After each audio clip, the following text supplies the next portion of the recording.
বাংলাদেশে প্রথমবারের মতো ভেন্টিলেটর সাপোর্টে থাকা অবস্থায় জটিল ব্রেন স্টেম গ্লিওমা রোগীর সফল রেডিওথেরাপি চিকিৎসা সম্পন্ন করেছে এভারকেয়ার হাসপাতাল চট্টগ্রাম।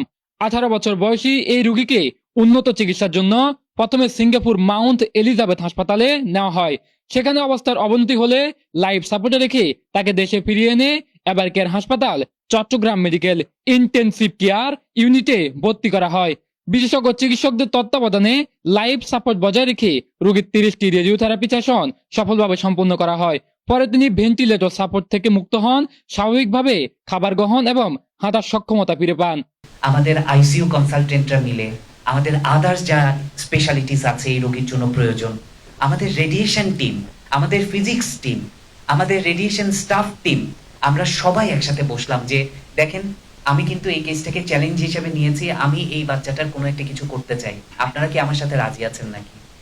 এক কথায় সবাই রাজি হয়ে গেল যে আপনি যা বলবেন ডক্টর আমরা ওটার জন্য রাজি আছি। আমি নিজে ব্যক্তিগতভাবে আমি আসলে খুব কনফিউজ ছিলাম যে কোনো কিছু তো হতে পারে, কারণ ব্রেইনে রেডিওথেরাপির কারণে অনেক সময় কি হয় ব্রেইনে কিছুটা ফোলাভাব আসতে পারে, যে কোনো খারাপ কিছু হতে পারে। আমি পেশেন্ট পার্টিকে, রোগীর বাবাকে, রোগীর মাকে আমি বারবার বলছি দেখেন আমরা শুরু করছি, উপর আল্লাহকে ডাকেন, যদি কোনো কিছু মিরাকেল হয় হবে, আপনারা উপর আল্লাহকে দেখেন যেন খারাপ কোনো কিছু না হয়। আরো একটা বড় জিনিস, এখনো পর্যন্ত reportingly that is the first time that brain stem glioma অর্থাৎ ব্রেইন স্টেমের এই কমপ্লিকেটেড যে টিউমারটা, এই টিউমারটা আন্ডার ভেন্টিলেশনে পেশেন্ট সাকসেসফুলি ট্রিটমেন্ট কমপ্লিট করেছে। That is the most important issues. এ সময় হাসপাতাল রেডিওথেরাপি বিভাগের ভিজিটিং কনসালটেন্ট ডাক্তার ভাস্কর চক্রবর্তী বলেন, আধুনিক প্রযুক্তি ও সমন্বিত চিকিৎসা ব্যবস্থার মাধ্যমেই বাংলাদেশে আন্তর্জাতিক মানের জটিল ক্যান্সারের চিকিৎসা সম্ভব। এদিকে রোগীর বাবা, চিকিৎসক, নার্স ও এভারকেয়ার হাসপাতালের সংশ্লিষ্ট সকল স্বাস্থ্যকর্মীর প্রতি কৃতজ্ঞতা প্রকাশ করে দেশবাসীর কাছে তার সন্তানের সম্পূর্ণ সুস্থতার দোয়া কামনা করেছেন। আমার ছেলের ভবিষ্যতের জন্য সবাই দোয়া করবেন। এভারকেয়ার কর্তৃপক্ষকে আমার পরিবারের পক্ষ থেকে অসংখ্য ধন্যবাদ, আন্তরিকতা, কৃতজ্ঞতা। এটা বলার কিছু মানে আমার বাসায় আর বলার কিছু নাই। যে সাপোর্ট আমি ওনাদের থেকে পেয়েছি এটা বাংলাদেশের ইতিহাসে সম্ভবত আমার জানা মতো প্রথম।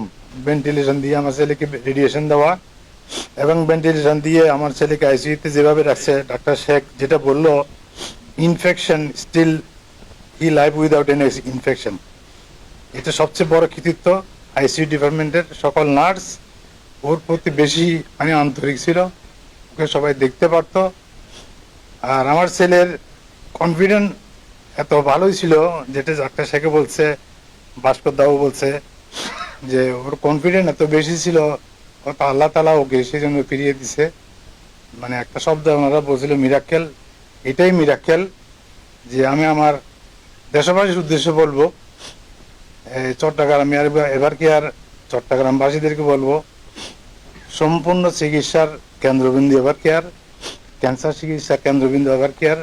সবাই চিকিৎসার ক্ষেত্রে আমাদের সবাইকে ধৈর্য ধারণ করতে হবে, এটা যেন আমাদের সবার থাকে।